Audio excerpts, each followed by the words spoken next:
Are we live? We are live. G'day, Ed. How you doing, mate? Are we live, Rob? Okay. We're live. We're live. All right. So, Happy Monday, mate. Thank you, man. I'll tell you the punchline of that joke later on. Then. You don't want to go live right in the middle of a good joke. You know that's and I'm not going to start over again. No. I'm good, man. How are you doing? I'm really well, man. I'm really well. Had a bit of downtime over the weekend, recorded some videos yesterday. It's been really good. It's been productive for me, so lots going on. Looking forward to getting into today's show. Got a lot of, I love the concept of hypocrisy, and I love the concept of juxtaposing two different people and two different ideas together, so I'm going to do that for us today.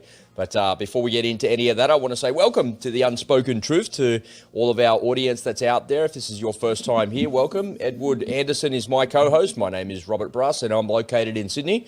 And here we are in the future on Tuesday, and it's Monday there in Minnesota. And we're live every day here on The Unspoken Truth channel at 5:30 a.m. Sydney time and 2:30 p.m. Minnesota time. You can also find us as a podcast in your favorite podcasting app.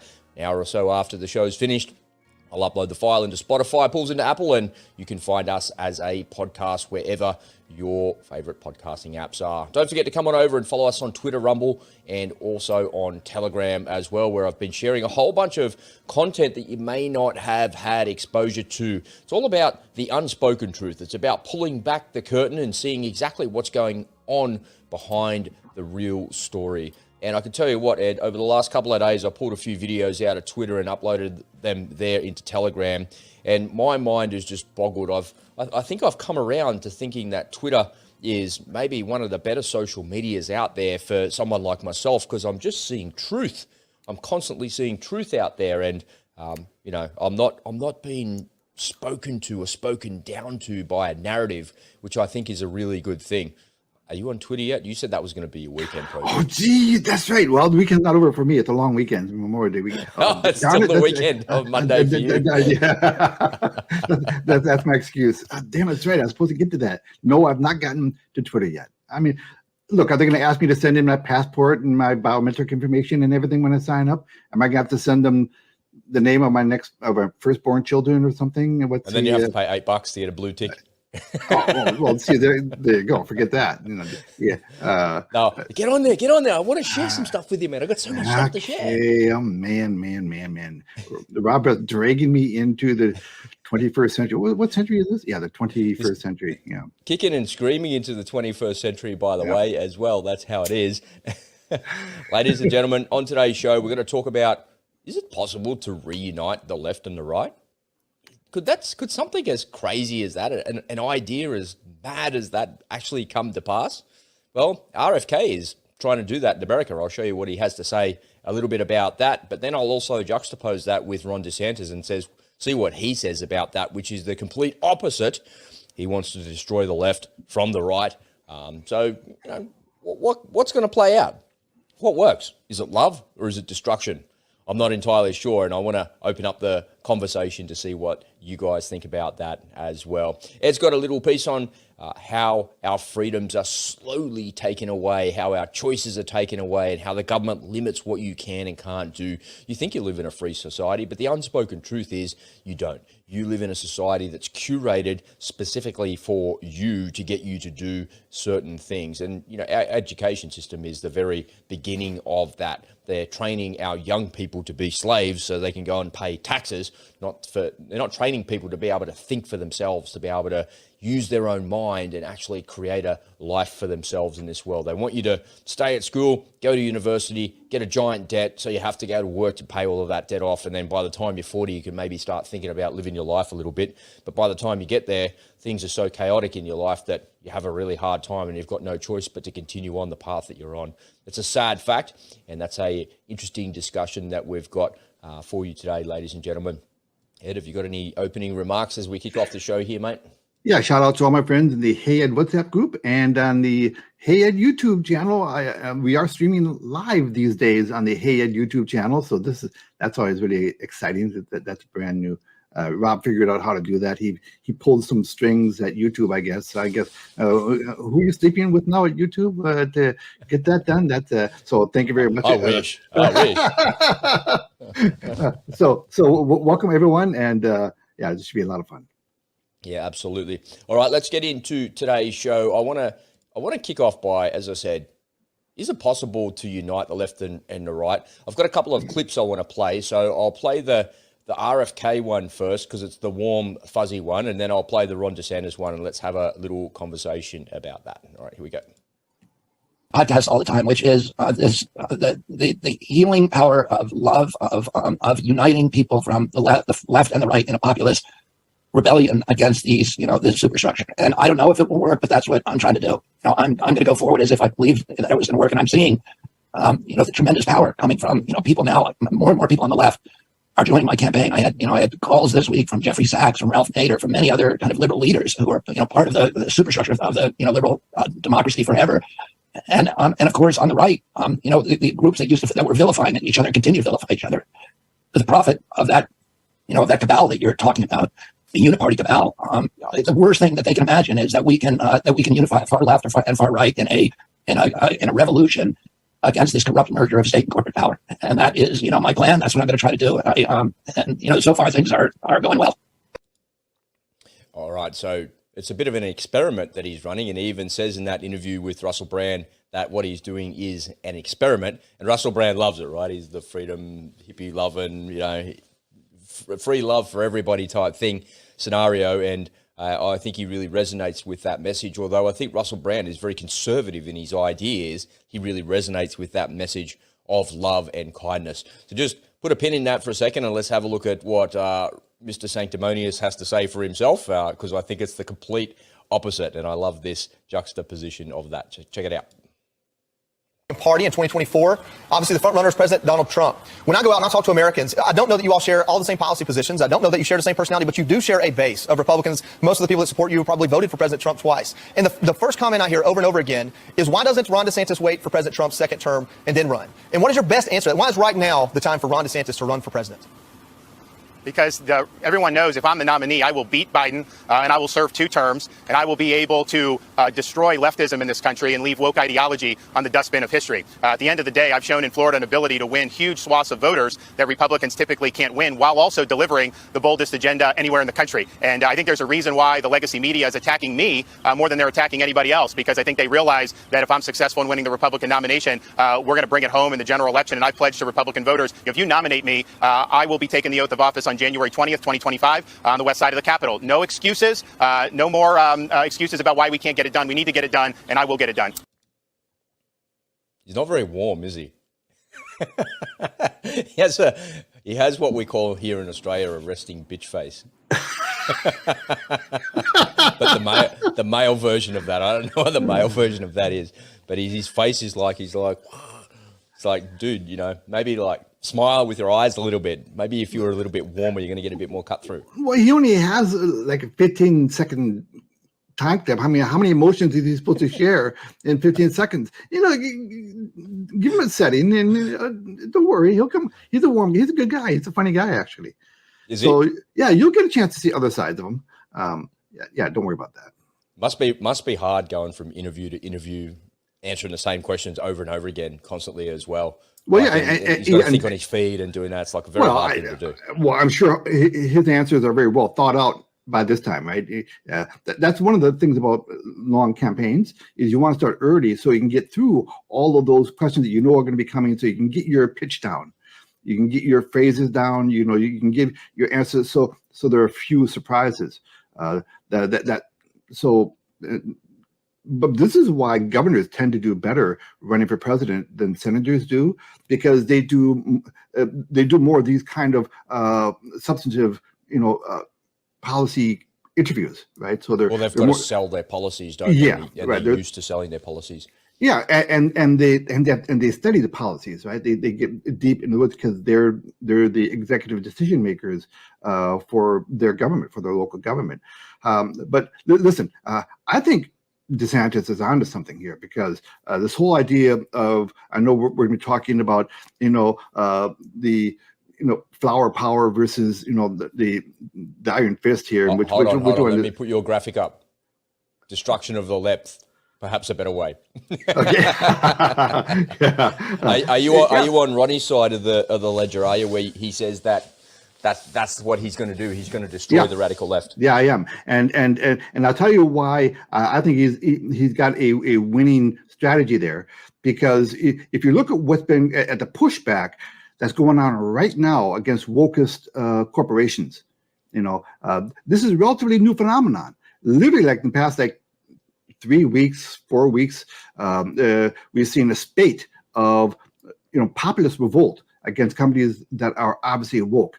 Now, companies like Target, they've been woke for an awful long time. I mean, the things that they've been doing, but they didn't kind of not on the sly, but they didn't publicize it. But when there's been this flourish of internet, shorts and YouTube videos, people talking about this issue, it's coming, and it's coming to it's rising to the top really, really fast. This issue is top of mind right now, and the quiet, silent, majority, they're starting to get kicked off. That's what got Trump into office. Is a silent majority said, finally, we have someone sticking up for us.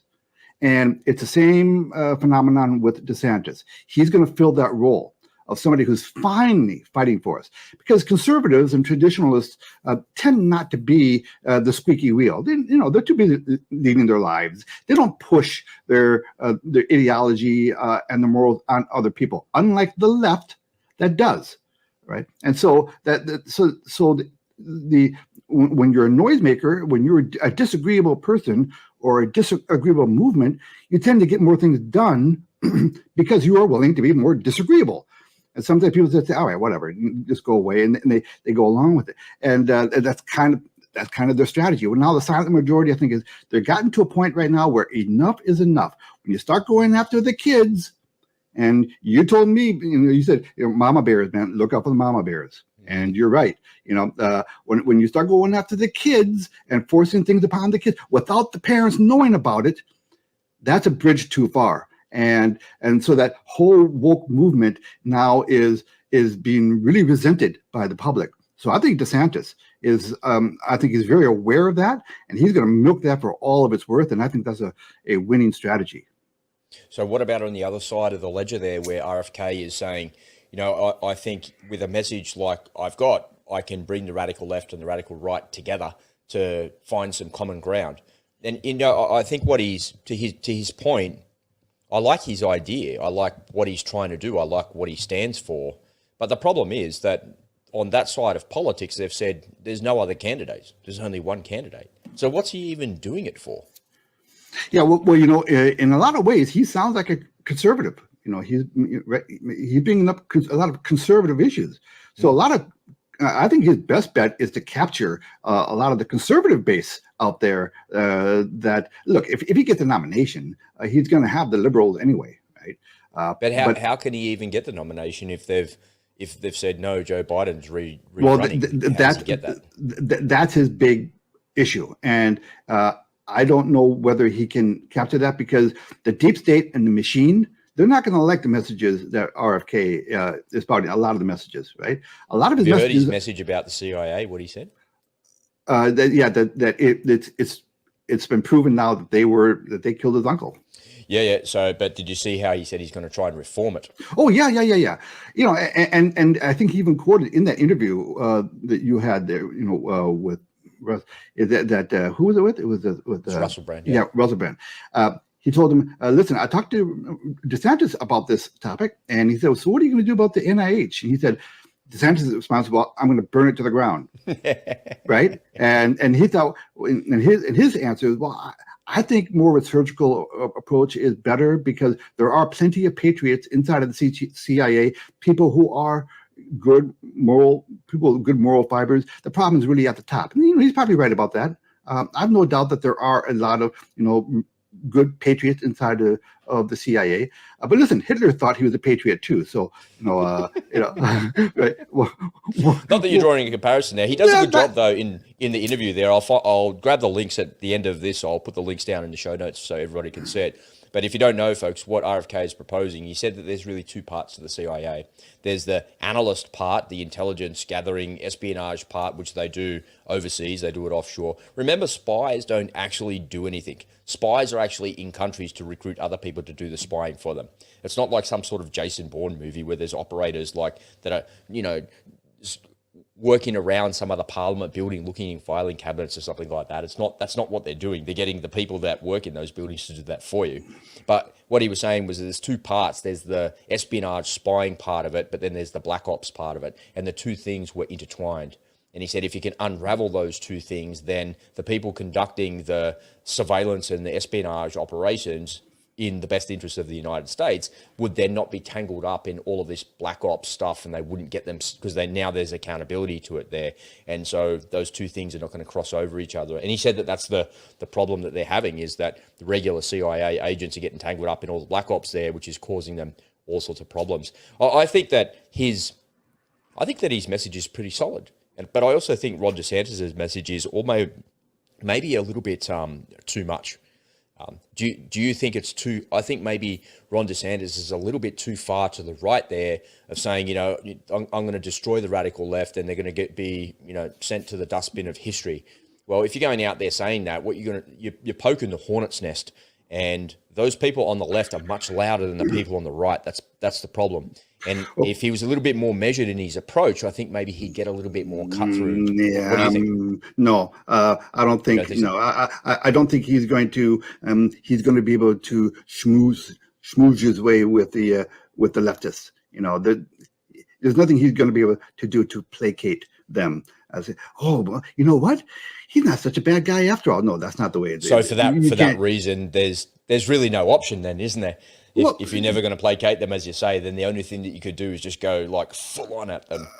Read the room, collectively, right? And if he's there to represent the conservative and moderate, base, given any kind of quarter to the left is not going to fly. We want someone who will finally fight for us. $1 billion fund manager, great name, by the way. I hope you are a $1 billion fund manager. It'd be great to have you, watching the channel. He made the point that listen, Trump, in all the polls, Trump's leading DeSantis anyway. So I don't know why we're focusing so much on DeSantis in this conversation. Because his first issue is he's got to take over Trump. So that's it, and that's a pretty tall order, right there.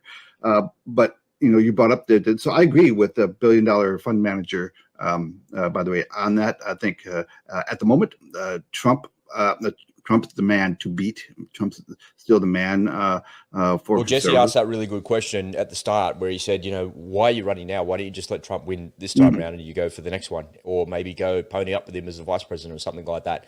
There's a lot of good things to be said for that. I just like the messaging. One of the things that I like, am I into politics? Do I like politics? Yeah, kind of, sort of. I'm a bit interested in those things. They definitely kind of affect you, and you should pay attention to those things. But the thing that I like watching is how they communicate and how the messaging and the marketing there as well, because a lot of that is around their personal brand and what it is that they represent and what it is that they stand for. And not a lot of people in the world know what their personal brand is, and they definitely don't know what they stand for. If you just ask just a normal person at a barbecue on a Sunday afternoon, what do you think about these things? 9 times out of 10 people will go, I don't really know, man. I don't watch the news. I don't spend any time thinking about any of those things. And that's because most people are just too busy going to work, going home and putting food on the table for their families. They don't care about any of those other things. And I think it's a really interesting, in this day and age of media and social media and how everybody's communicating, I think it's really important to take some lessons from what these people are doing on the big world stage, so to speak. So Ron DeSantis, is able to go out there and communicate his message and get it across in a 15-second soundbite. Is Donald Trump able to do the same thing? Yeah, well, sometimes.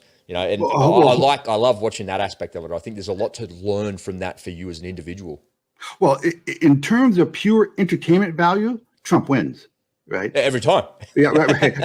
Because people never know what's going to come out of his mouth. And look, he's already select. Everybody knows who Trump is. There's still a lot of people who don't know DeSantis, right? Yeah. So Trump's got the name recognition right there. And if DeSantis were to become the nominee, he's going to have to introduce himself to half the country and explain to them what he's all about. So he's got a bigger project ahead of him than Trump. Everyone knows what. Geez, this again? I am so sorry. That's every episode. Yeah, I never get phone calls. Only one. Okay, now DeSantis, he is very articulate, and he's very good at getting his message across in a very articulate, understandable way. He's brilliant at that. Okay, Trump, like me, trips over his words, sometimes searches for the right where he comes up and then comes up with the wrong word, but people know what he means, right? And I think people relate to that as, you know what, I can relate to that. You know, sometimes I'm in conversations with people and I'm searching for the right word, and sometimes I flub it. And I think people see Trump as he's not a polished, a politician, and I think that right there makes him more relatable to the average American, right? Whereas DeSantis, he talks more like a lawyer. He's very good at getting his messages across, but he does it in kind of a very academic, kind of a straightforward way, which is nice. But in terms of, look, elections are basically popularity contests, right? And we always have to remember that our society now is very tribal. We've talked about this many times before. Well, we are basically a 50-50, country, or maybe a 49.5 country. Yeah.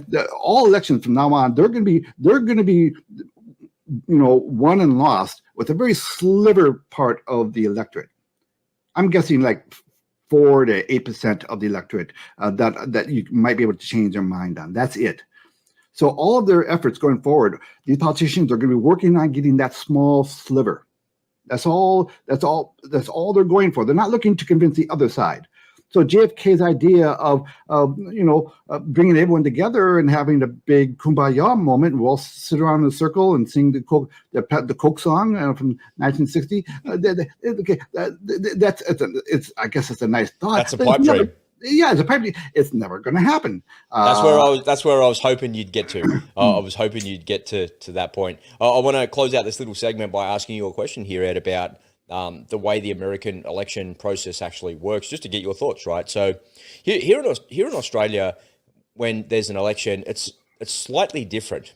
It's definitely about the leaders. It's definitely about personalities and the people that you seem to resonate with most. They came out with an app recently.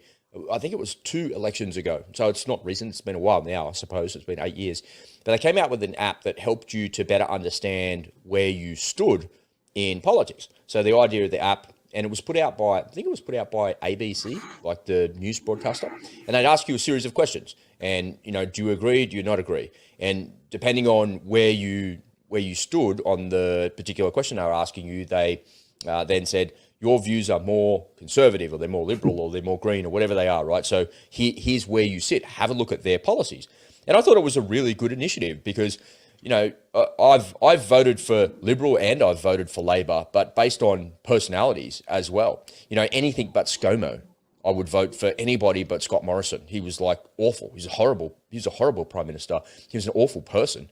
And he destroyed the Australian economy during COVID. He was like horrible. No chance of you coming back, mate. I'll vote for anybody except for you, including and up to the Labor Party. And, in 2007, when Kevin Rudd was up for election, it's like, maybe it is time for the Liberal Party to go. You've been there for such a long time. Enough John Howard, enough Peter Costello. Time to go. Okay, let's give him a go and see what happens. Well, that was a giant mistake, wasn't it? How did that work out for you? It was an absolute basket case and a complete disaster. And so I've looked at all sides of politics over the years, and I'm not tied to one political party or another. I'm tied to their ideas. And if somebody's got some really good ideas, well, and as you say, the RFK ideas are really good that he has, but his ideology is maybe not quite there. So my question to you, Ed, is do you think that Americans in the political process make the mistake of looking to one person to solve and to save America? Do you think that that's what they do? Yeah, they do, because like in the case of now, of course, they shouldn't, because it almost doesn't matter anymore who is the president of the United States. The people really running the show is the deep state. That's what's real. Those people who really, everyone else is kind of an afterthought. Now, Trump was the closest person who came to breaking that omelet, right? And that's why the deep state went after him so viciously. And they will always go out. The deep state right now, they're on alert status for every election here on out. And every conservative, they're going to go after them with everything they've got. But the public, the public, they tend to, there's a famous story about the 1960 election between JFK and Nixon, right? People who listened to the debate on the radio thought that Nixon won. He was a clear winner. People who saw it on TV thought that JFK won. He had the look, right? The presidential look. It's about image. And if Roosevelt had to run for president in the age of TV, he wouldn't have been elected because he was in a wheelchair. Right. So a lot of this is image, and a lot of it is PR. And of course, over the decades, the PR people, they are polished now. It's down to a science. And there's lots of money. And so it's about wrapping it up all in a package. And they say, all right, so if you're going to Ohio, these are the issues you need to talk about. And this is the answer you need to give. But if you go to Florida, these are the issues you want to talk about. And these are the answers you want to give. So there's a lot of triangulation that goes on in getting, it's a whole science getting elected, right? That's why with the standard, this is an advantage that Trump has, is he's not a politician. That's why there's no filter between his brain and his mouth. So everything that comes out of his mouth, he's thinking. Now, it can be a bad thing, but people will say, well, at least I know what he thinks. At least I know that is what he thinks about that particular topic. Even if I don't like it, even if it came out, harsh. Whereas with a politician like DeSantis, say, all right, well, it came out smooth, but he's been a politician a while. Is there any triangulation here? Is there? So Madison Avenue plays a big role in who becomes president of the United States. It almost doesn't matter. Look, there are so few people in America who care about the issue of abortion, really. I mean, abortion rights are not at risk. Nobody's trying to take anyone's abortion rights. It's not on the table. Yet in every election cycle, that is the number one issue for Democrats. It's a strange go-to for them. Yeah. They're going to take it because they know it works. It's about fear-mongering, right? And in the next segment, we're going to talk about the importance of scaring people. And that's right. In every election cycle, there's so much negative press, so negative commercials, right, against the other guy. What do you call it? So attack ads, right? It's all attack. And at the beginning in every election, every candidate says, you know what?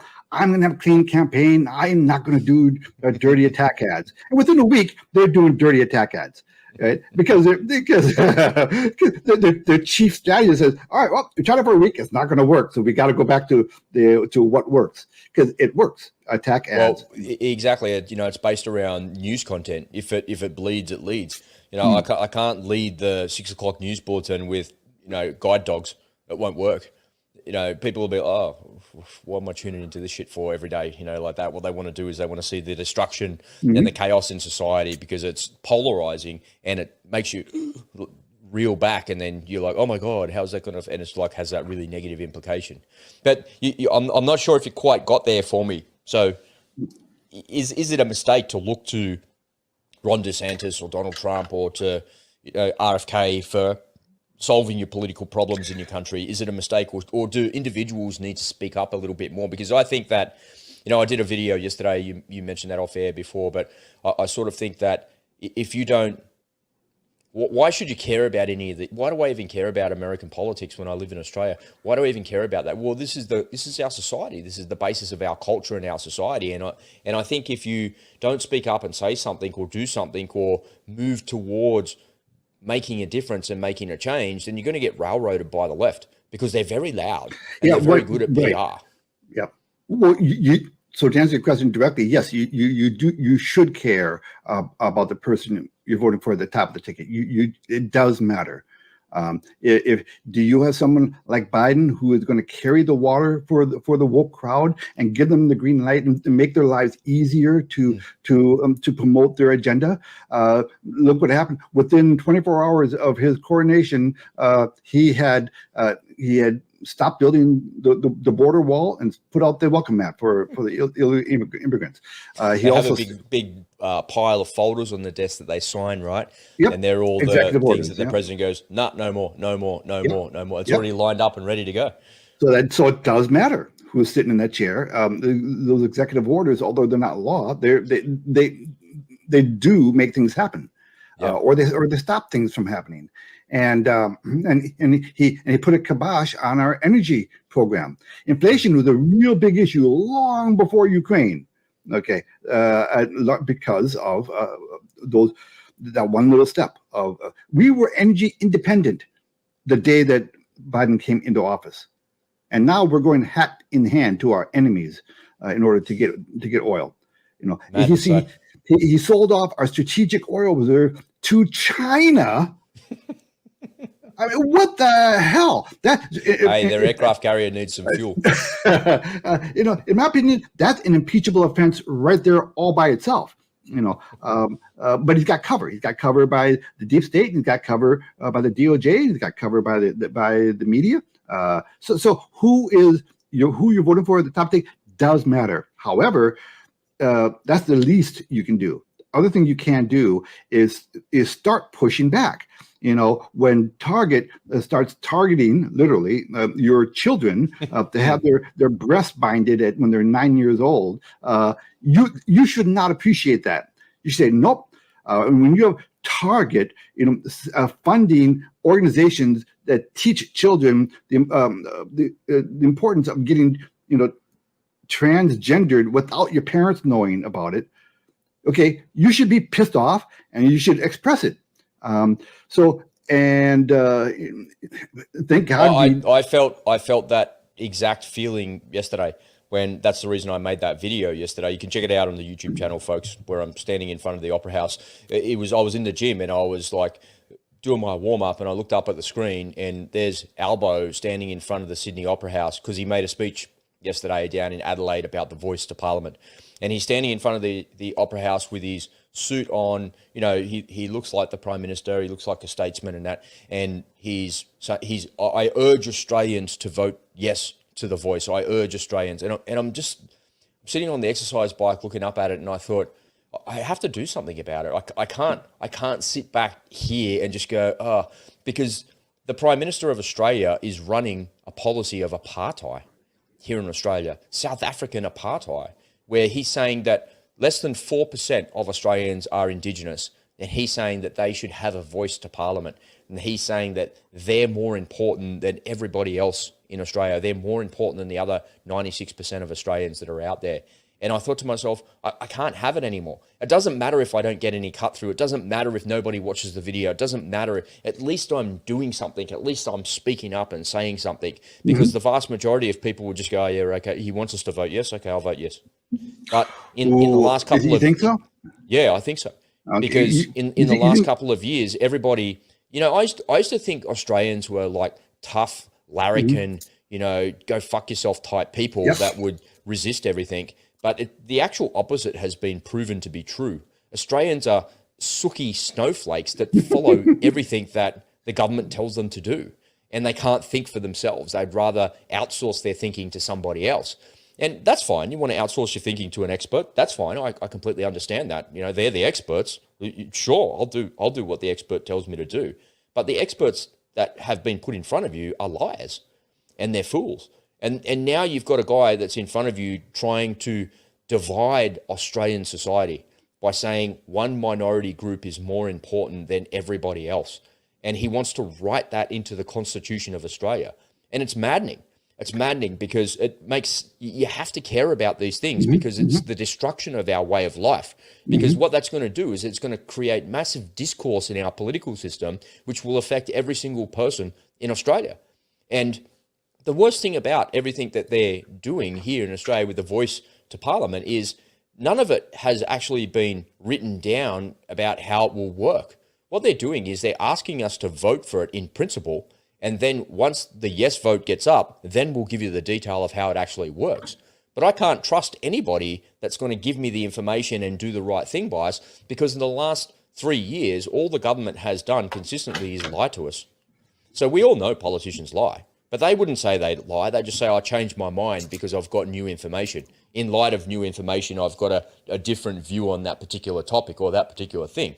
And fair enough. Okay, fair enough. I'll give you that. But the reality is they blatantly lied to us about just about everything to do with COVID. They were liars, and they're just so unbelievably foolish.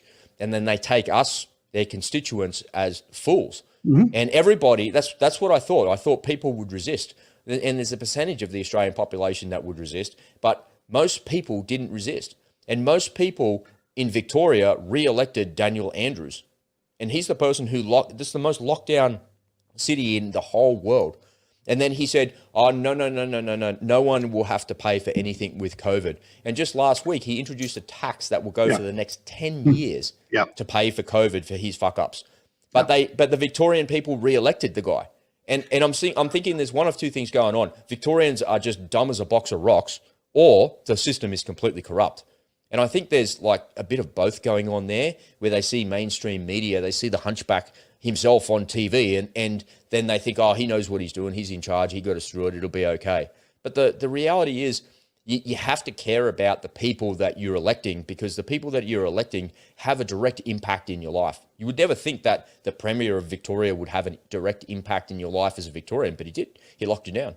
Likewise here in New South Wales, likewise right there where you are in Minnesota, Ed, those politicians did the same thing to you. So you should care about the political system. You should care about these things. And more important than your vote is your voice, your ability to speak up and your ability to share your views of those things. Because if you can share that just with a bunch of people, you don't know what influence that would have. Because if you highlight the hypocrisy of their behavior, maybe people will see that and you think, well, yeah, you're right. Well, maybe instead of voting for that moron, I'll vote for this one. Well, not everyone can have a YouTube channel, and at least I hope they don't, because put me out of business. So, but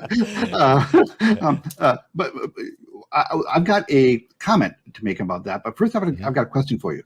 So, do you think that maybe there in Australia you also have a silent majority where most people are disgusted at the woke agenda, but they're just not, making noise about it, and they're just and they could come when they reach their boiling point. They do speak up, and there is a sort of a people's revolution, so to speak.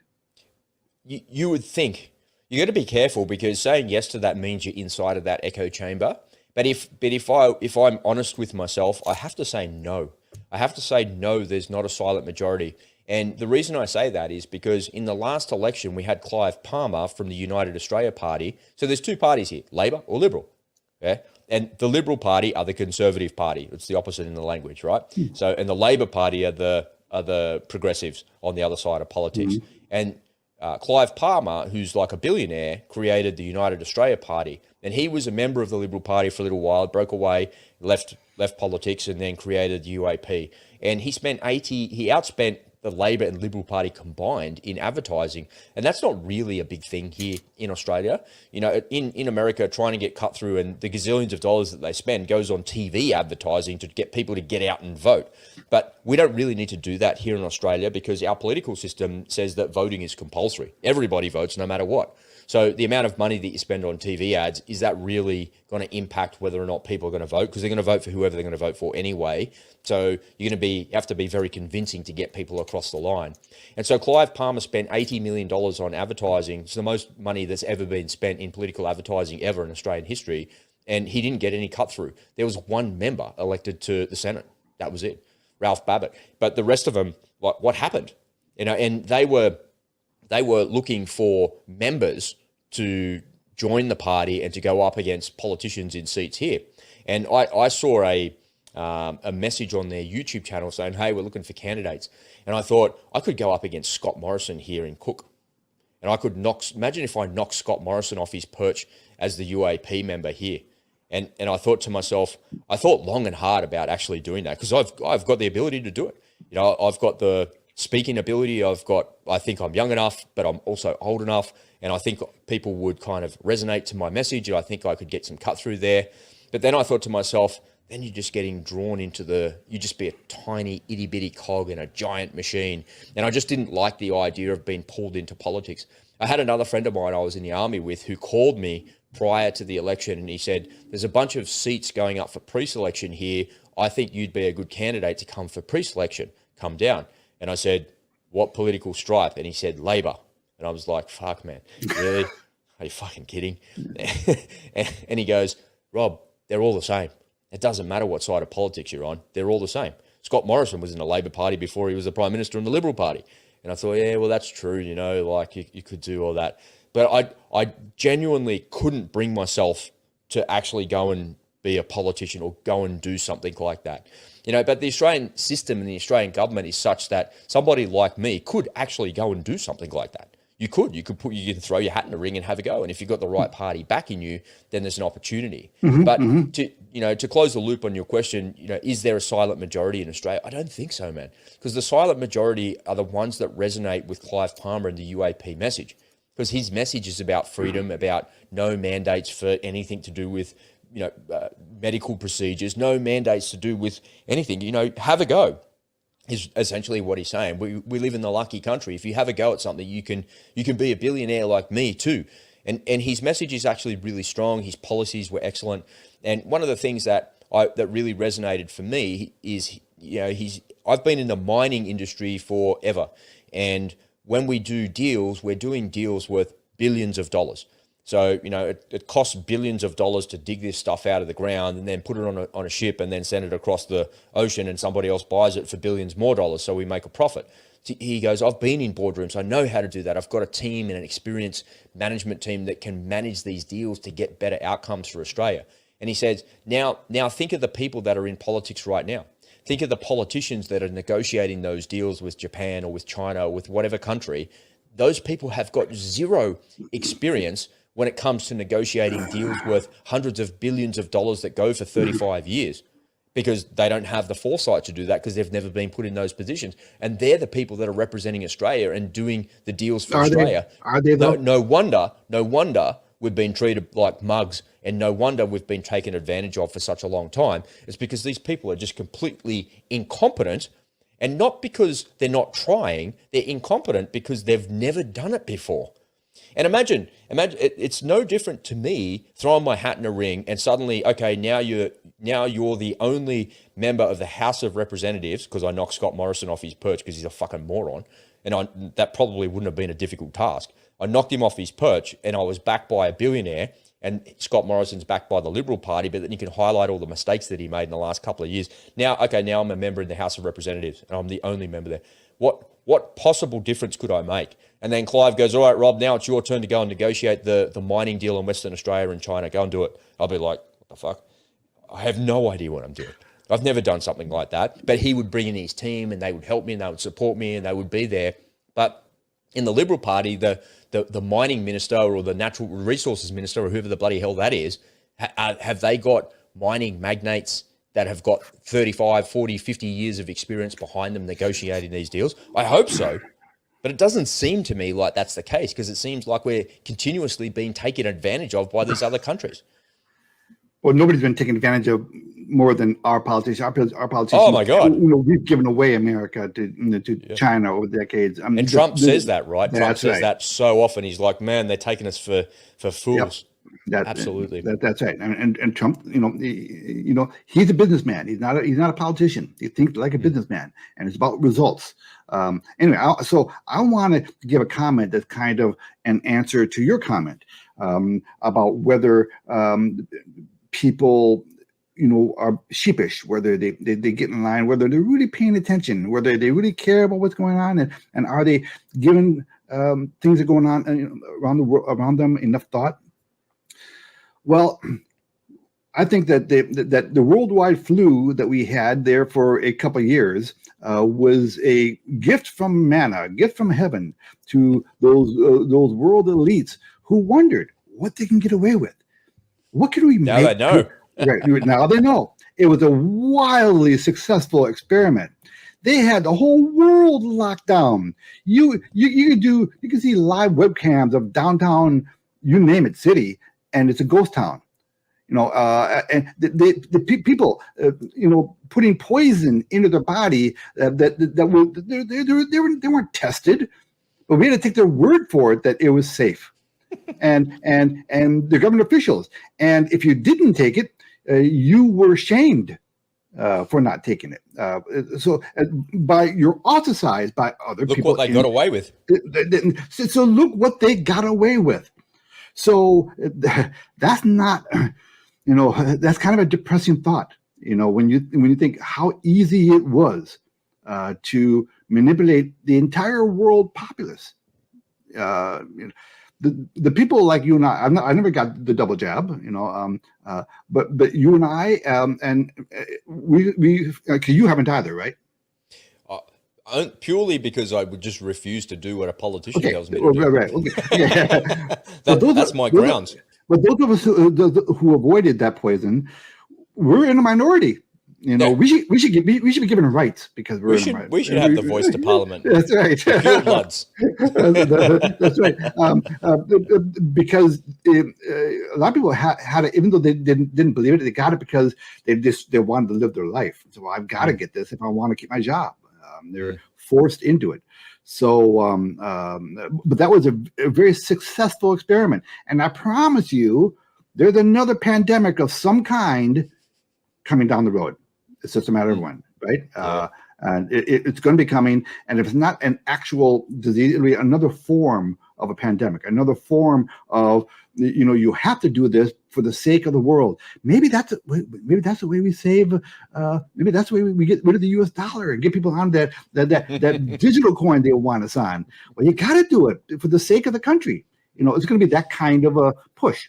So, well, that's a nice segue. Let's segue to the next topic. But before we do that, ladies and gentlemen, I want to remind you that we're available as a podcast over on Spotify. And this show today is brought to you by you. In this crazy, uncertain world, we all need a way to protect and insulate ourselves from the outside forces that we simply cannot control. I'm a news junkie, and after a lifetime of constantly immersing myself in the darkness and the despair that engulfs the world, the path to shield myself and my family has become crystal clear. I want to invite you to come and join me in the Unspoken Truth community, where I'll show you how I protect my family from this crazy world. You'll get access to 3 masterclasses worth over $1,000, as well as our live events, training, and community of truthers just like you. Come on over to the unspokentruth.com.au and join us for just 50 cents a day. What are you waiting for? Get started now at the unspokentruth.com.au.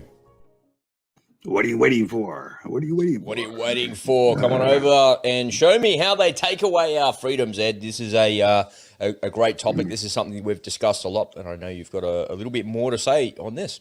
Yeah, so I made a little presentation, and I will confess that I did take a snippet from another YouTube video, and we will have a link to that video. And that video is actually an hour-long video. It's very good, and I just took a couple minutes out of it for the sake of discussion. So but when you get a chance, you should try to watch that entire video. All right, so here we go. Right, take it away. I record this. It is Memorial Day here in America. So happy Memorial Day to everyone. And today is a relevant topic because I want to talk to you about how our freedoms have been eroded and continue to be eroded by our very own government. These are the freedoms that our forefathers fought for. Okay, so let's talk about it.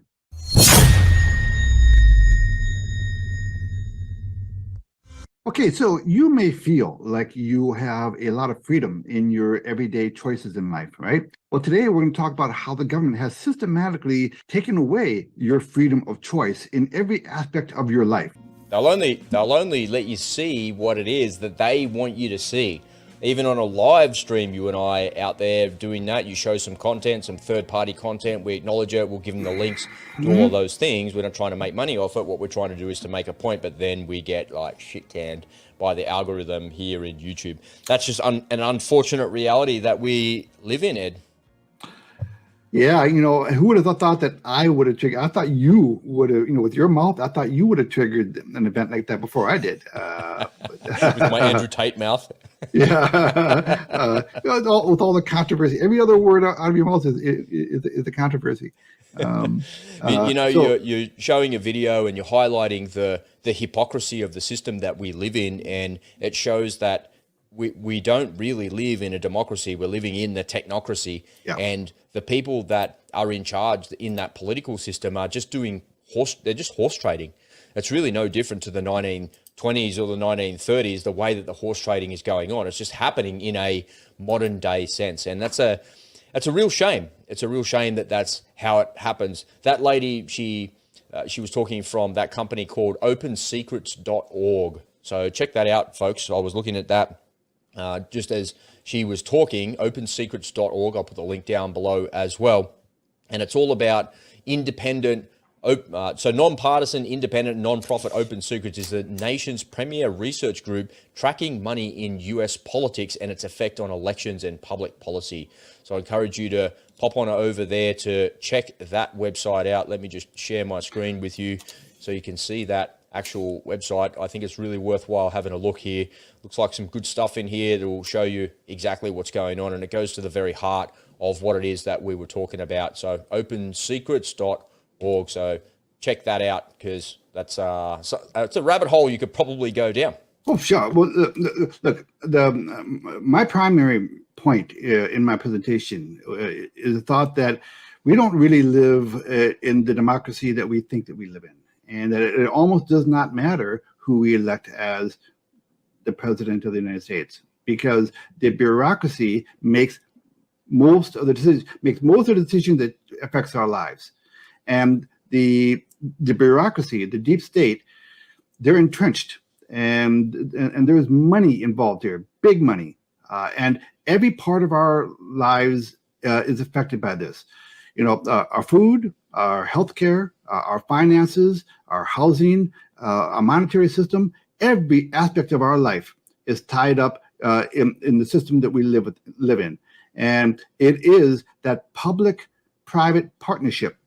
And we see it very evidently between the government and some, boy, I gotta be careful. I don't want to get frozen again. Between the government, I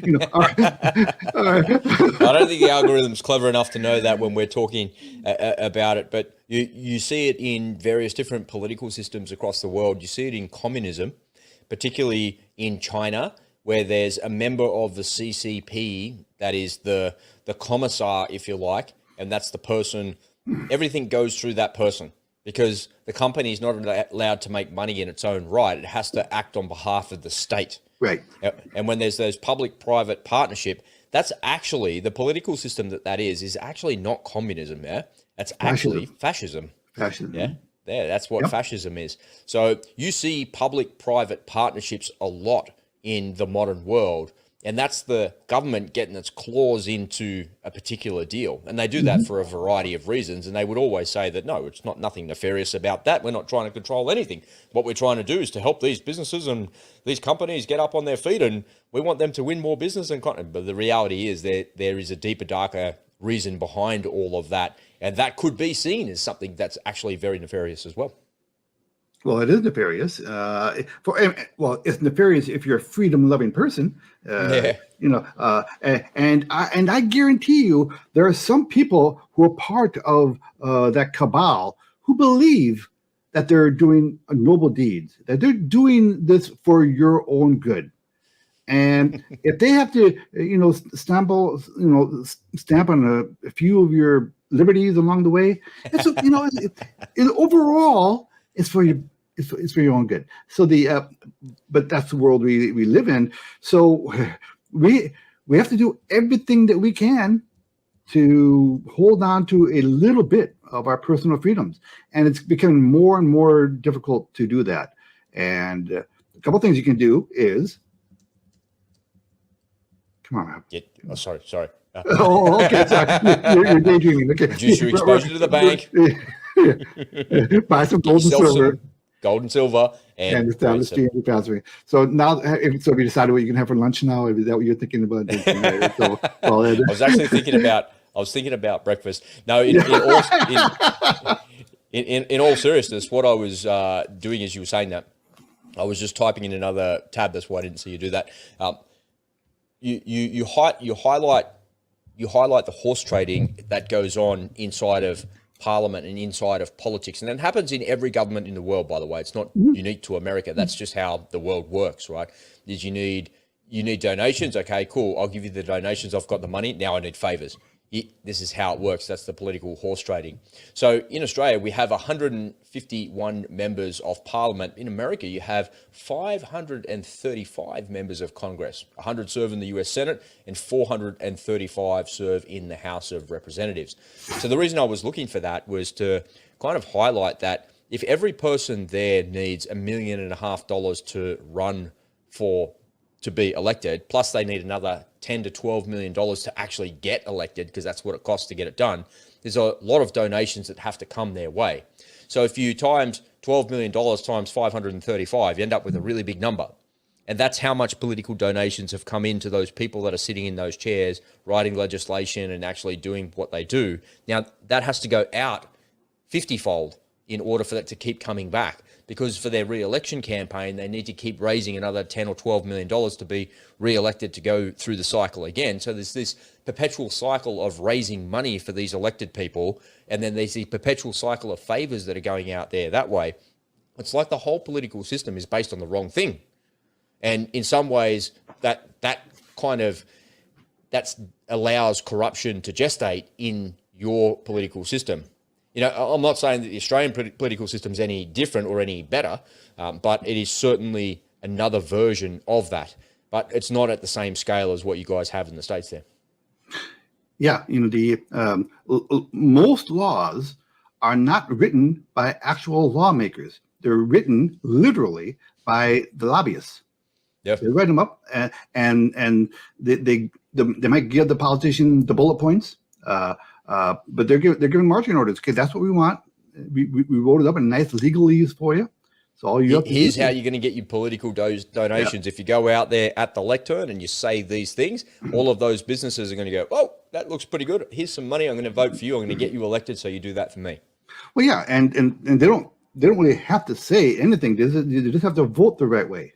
As long as you hit the yes button when you're supposed to, or the no button when you're supposed to, yeah, the checks will keep coming in. We'll write the legislation for you. You don't even have to read it. All you have to do is stick it in that 5,000-page bill along with everything else. You know, there it is. Vote yes, and you're done. The easiest money you ever made, right? And that is why you can't drink raw milk, but you can down a raw egg. Okay, so. They're so ingrained into our society, aren't they? You know, I've spoken about it before. There's a book that was written by the ex-Australian Prime Minister Kevin Rudd called The Unavoidable War. The Avoidable War. And he talks about how, so he's a China expert, right? He speaks the language, he studied it for a long time, and he was the Prime Minister and blah, blah. And so he talks about the Chinese political system and how they have like this massive long-term view, this 100-year view. And one of the best things about an autocracy or a dictatorship like they have with the CCP is they're able to put these people in positions who are the same people that stay there for a very long period of time, and they're able to see their plans all the way through. And when you look at the Chinese economy, you'd think that would be a system that worked incredibly well, but the Chinese economy is an absolute basket case. And what they're doing is they're taking the olden days view of creating the Belt and Road Initiative to create more commerce, and they're looking outside of their borders to solve their internal financial problems. And traditionally, countries have done that in the past, but they've done that at the point of a gun. And they've gone and invaded and taken other countries' resources because they don't have what they need. So the Chinese are not doing that. What they're doing is they're trying to do that economically, and they coerce nations economically by saying, we'll build your airport, we'll build your roads, we'll build your dams, we'll build all of those things, we'll bring in our own labor and do those things. And they're trying to create wealth outside of the country that will fix their problems at home. And when you look at the way that their system works and the way that they do it, and when you look at that book and you read that book, it's a little bit painful to begin with, but as you get through it, it's actually really good. And Kevin Rudd does a good job of explaining how the Chinese system works. And if you understand how their system works and what it is that they're trying to do, then maybe you can get a little bit of alignment with them. So what we're doing is not so you're not butting heads with them all the time. You're trying to go, instead of trying to go different directions, we try and let's go all in the same direction. And that's the way that we can avoid a war with China is what is it they're trying to do? And if you understand what they're trying to do, then maybe we can kind of grab onto their coattails a little bit and go along with them and take some of the good things that they've got going on. There's a lot of really good things in there, and leave the bad stuff that we don't like behind, and don't worry about the bad stuff that they're doing. It's their country, and it's a really sensible way to avoid a war, because if you understand what they're trying to do, if you understand why they're trying to do it, then you can get alignment with that.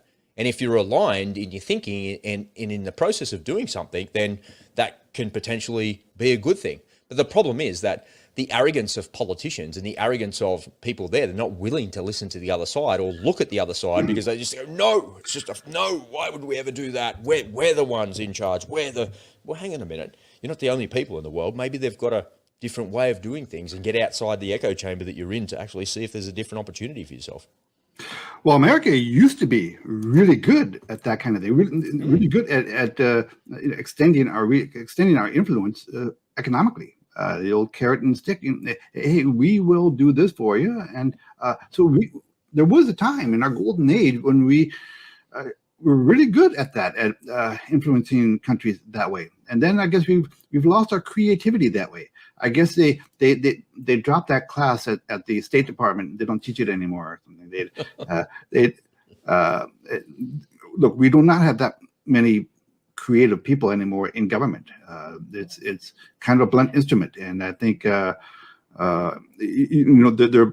so blinded with their woke agendas or whatever agenda it is, and they don't have the ability to think other than what they've been told to think. And I think we see a little bit of that, the lack of that in Ukraine, where the American government gives billions and billions and billions of dollars over to Zelensky, and what he's doing is whatever the hell he wants with it. So the condition is don't go across the border and attack Russia. This is meant to liberate your land and get rid of them out of your land. And they hand the money across, and they're blindly trusting him. I think maybe things would go a little bit faster if there was a bit more control there, saying, all right, if the American generals got involved and planning the operation and planning how these things were used and executed, I think maybe if you want us to help you, it comes with conditions.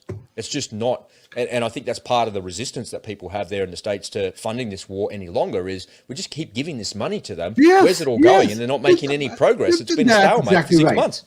Yeah, well, one way to speed things up is is to have a really good accountant say, yes. All right, what did you spend this money on? We're not giving you any more until you show us what you spent your money on. So, yeah. So maybe the weapons would actually get to the guys in the front line. I think the problem is the bureaucracy, right? Is the minute you say that, it would take them, 6 months to figure out how to deliver a presentation to the person at the State Department. Well, no. Then another 6 months to get it across, and we have to get there as quickly as possible. Give them what they need immediately. How hard can it be to look? Listen, that's not the real reason why they don't want. They're not interested in having accountability. They want this money, and has ended up in nefarious hands. This whole thing is a scam. A lot of nefarious people have made an awful lot of money in this war. I promise you, they have. And the Fargo war, you have to allow for a little. Not that much. Why do we have to fund their entire Social Security system? Why do we have to? It's madness, isn't it? Yeah. America, I got breaking news. America's broke. We don't have any money. I saw just on that deep state stuff and the bureaucracy. We talk about 500 plus members of your Congress all having to do favors for dozens of people to keep themselves in their positions of power. I saw a report yesterday saying that the debt ceiling roadblock had been broken, and they'd agreed on something, and now there was the ability to spend another $2 or $3 trillion, whatever it was, and they're on track. This is the thing that I saw, which was really alarming. They're on track to a $50 trillion debt. Yep. But once you're approaching those levels in the 40s and 50 trillions, the amount of money that you need to pay on the interest is you don't have enough incoming revenue to cover off the interest that is there. So you've maxed your credit card all the way out. So we are literally at the end of the American dollar. We've been at the end. We've been at the end. We're well beyond it. And note when the news came out. It came out on Memorial Day. Yeah, I know, right? The timing is like ridiculous. well, it's on purpose. Yeah. People aren't going to know what happened because everyone's making their hamburgers and hot dogs. Having a barbecue. Yeah. That's right. So that's on purpose, my friends. That is not an act. I could have bet money on that that's the way it was going to happen. And I also told you that McCarthy would break, that he would. Yeah, he capitulated, didn't he? Yep. Yeah, he definitely did. Because I asked you about that a couple of days ago. What do you think of this guy? And you're like, yeah, he's all right, but yeah, he's got a history of capitulating. I think, in a negotiation, in his defense a little bit, it never goes the way that you want it to. And if all parties are unhappy, then it's a successful negotiation. Yeah, right? but once again, the Democrats, they're dancing. Yeah. All over it. There's no sacrifice there. It's always the conservatives that sacrifice. Why do we have to sacrifice all the time? And that sacrifice is paid for by regular people. Yep. That's the really bad thing about it, and that's why you should care about it. That's why you should get worked up about it and speak up about it as well. Well, yeah, and I think people think, $31.5 trillion, $50 trillion. The number is so ridiculous. People can't really wrap their head around it, right? For them, it's just a number. It doesn't really. So what? What does that mean to me? They don't really understand the significance of it, and that is the centerpiece of modern monetary theory. We can just print more money. What's the big deal? What could possibly go wrong? We'll just print more money. Well, what could go wrong is you can't afford the interest payments on it. Well, yeah, exactly right. A year or two. What's happening is we got a Great Depression coming our way. Oh yeah, really, really big problem. And that's a nice way to round out the show, as our small interruption there in the middle. Don't worry, I'll cut these two episodes together and we'll sort that out. Ladies and gentlemen, thank you for joining us here on The Unspoken Truth. Don't forget, we're available as a podcast. Wherever you download your podcast, just search for The Unspoken Truth and you'll be able to find us over there and get some in your ears on a daily basis as well. We're also available on Twitter, Telegram, and Rumble, so make sure you come on over and find us over there, and all of the links you can see down in the description. All right, Ed, have you got any closing remarks as we close it out today, mate?